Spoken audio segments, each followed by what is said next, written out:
La Banque africaine de développement a approuvé un investissement de 11 millions de dollars dans Blue Peak Private Capital Fund pour aider à atteindre son objectif final de 156 millions de dollars. Le fonds de capital privé basé au Luxembourg fournira du capital de croissance aux entreprises de taille moyenne dans les secteurs pharmaceutiques, agroalimentaires, manufacturiers et logistiques en Afrique. Blue Peak prévoit d'investir entre 8 et 26 millions de dollars dans au moins 8 entreprises ayant une génération de flux de trésorerie établie afin de les aider à se développer, se recapitaliser et se désendetter.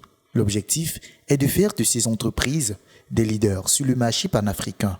Le portefeuille d'investissement actuel de Blue Peak comprend 22% d'agro-industrie, 22% de fabrication et d'emballage, 12% de produits pharmaceutiques, 12% de technologies financières et de services financiers et 11% chacun dans les technologies de l'information et les télécommunications, la logistique et l'immobilier commercial.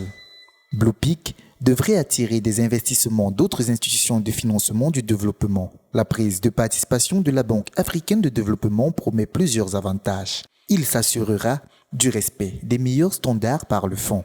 Pour la Banque africaine de développement, investir dans Blue Peak, un gestionnaire de fonds local ayant une bonne connaissance des marchés africains, permettra de soutenir les petites et moyennes entreprises mal desservies.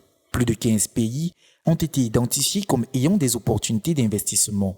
La participation de la banque devrait créer plus de 1142 emplois à temps plein, soutenir la construction de 6400 tours de télécommunications et augmenter la production de médicaments contre le paludisme de 33 millions d'unités en 2022 à 75 millions d'unités en 2027.